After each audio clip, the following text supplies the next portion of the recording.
Boletim Coppola.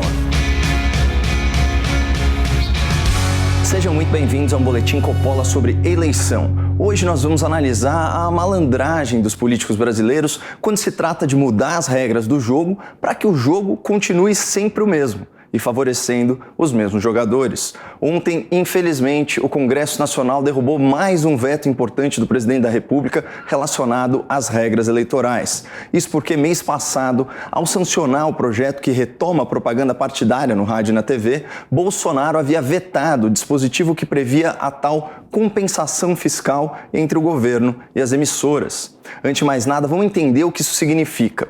Uma compensação fiscal ocorre quando o governo deve dinheiro para alguém, mas ao invés de pagar, ele deixa de cobrar tributos, especialmente o imposto de renda. Portanto, é um mecanismo de extinção das obrigações quando as duas partes do negócio, o governo e uma empresa, são ao mesmo tempo devedoras e credoras uma da outra.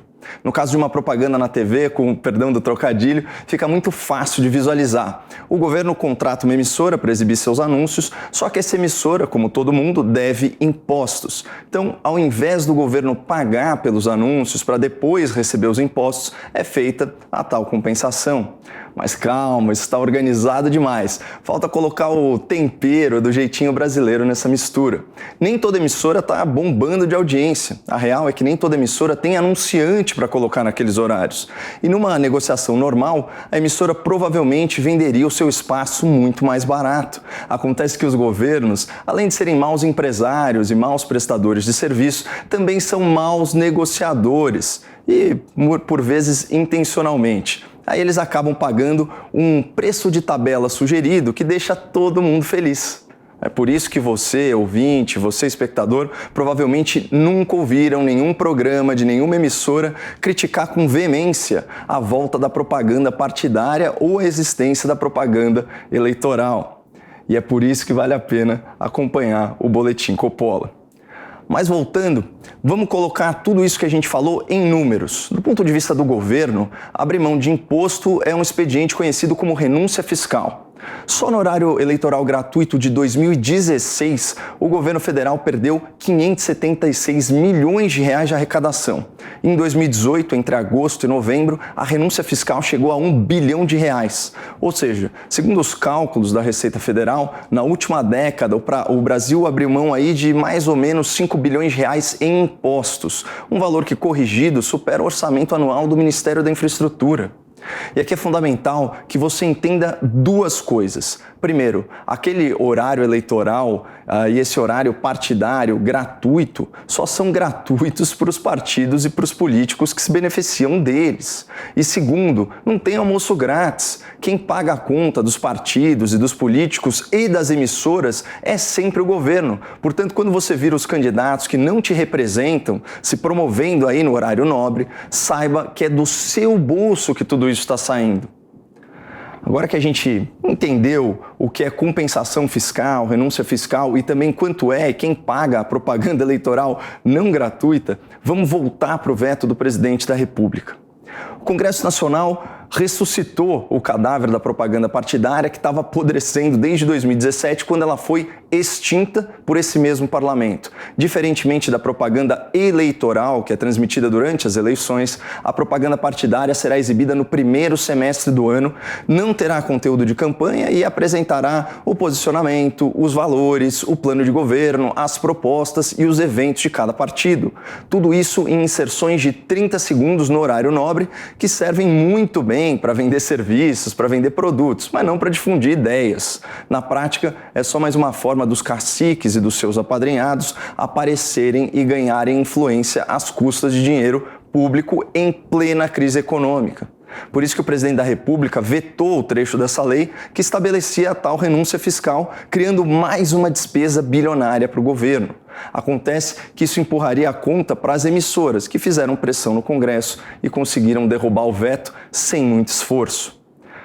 Resumindo, prezado contribuinte, o custo da democracia em 2022 não para de crescer e já está orbitando 7 bilhões de reais em despesas diretas e indiretas só com os partidos.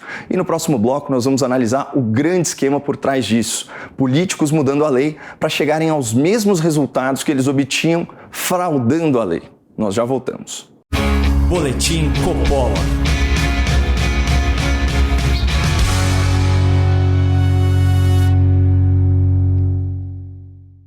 O Bitcoin não tem dono. É uma moeda digital que não está subordinada a nenhuma pessoa, empresa ou país. Por isso, o Bitcoin não sofre pressão política ou influência ideológica. É um ativo que está pulverizado entre milhões de investidores ao redor do mundo.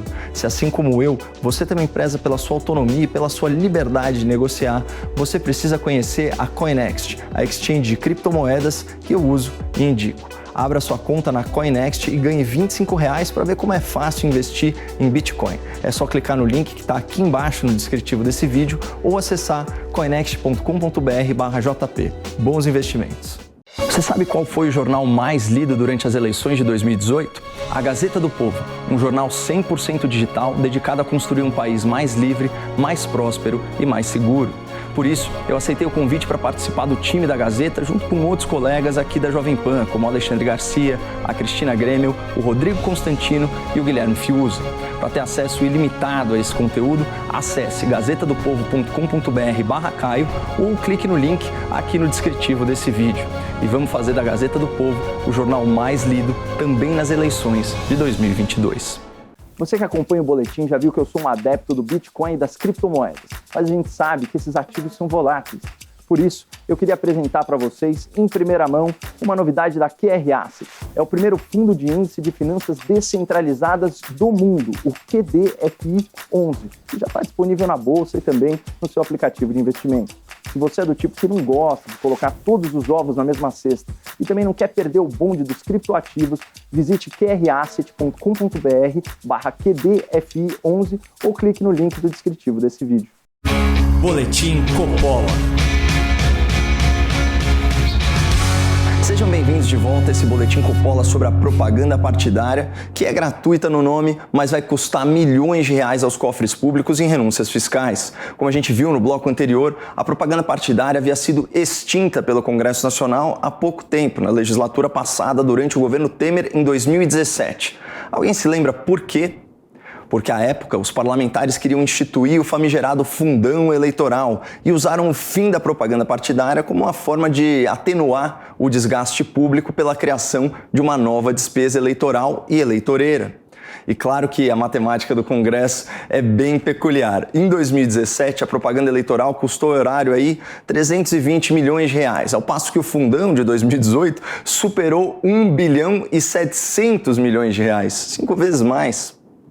Aliás, percebam que dado interessante. Despesas que têm repercussão eleitoral para os deputados e para os senadores costumam se agigantar no orçamento público. As emendas parlamentares individuais de bancada, por exemplo, em 2016 eram 9 bilhões, em 2018 quase 12 bilhões, em 2020 15 bilhões e agora em 2022 quase 17 bilhões de reais. E o fundão eleitoral, que já começou gigante com 1 bilhão 700 milhões em 2018, em 2020 aumentou para 2 bilhões e agora em 2022 foi para 4 bilhões e 900 milhões de reais. Vocês percebem como o sistema vai avançando, vai dominando e vai se fortalecendo quando não encontra resistência na imprensa e, consequentemente, na opinião pública? Daí a importância de um jornalismo vigilante e não apenas partidário, porque enquanto a grande imprensa está lá, histérica, fazendo oposição sistemática ao governo federal, o legislativo avança no orçamento, desequilibra a concorrência eleitoral e vai limitando as possibilidades de renovação política. Enquanto as grandes emissoras gastam horas detratando o presidente da República e repercutindo fake news sobre superfaturamento de leite condensado no Exército, os partidos estão lá pilhando os cofres públicos para financiarem as suas campanhas, para monopolizarem a propaganda política e para abastecerem os seus currais eleitorais. Olhando assim, parece que tudo foi meticulosamente pensado para sufocar a oxigenação política, a reeleição perpétua, o uso do gabinete, as emendas parlamentares milionárias, o foro privilegiado, o financiamento público de campanha, o espaço na imprensa, a impossibilidade de candidaturas independentes.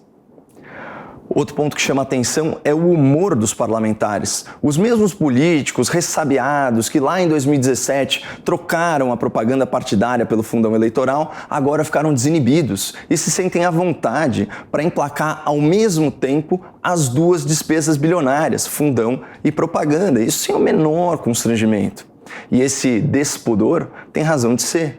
Eles não são mais cobrados pela opinião pública como antes. Afinal de contas, todas as atenções da mídia estão voltadas para o governo federal, que vive sob análise microscópica de observadores parciais que ignoram tudo mais que acontece à sua volta.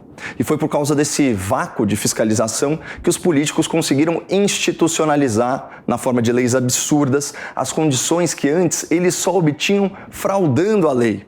Isso é muito fácil de perceber.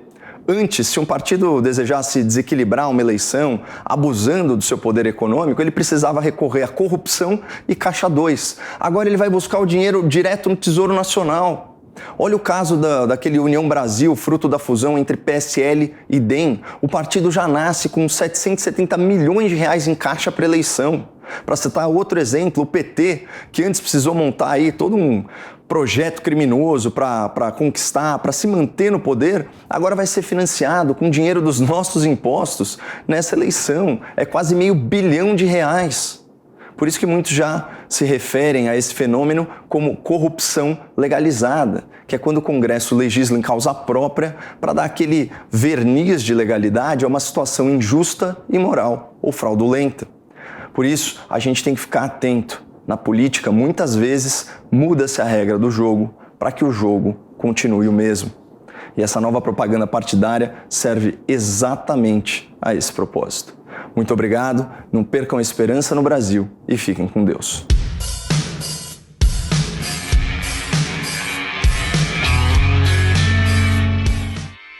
Realização Jovem Pan News.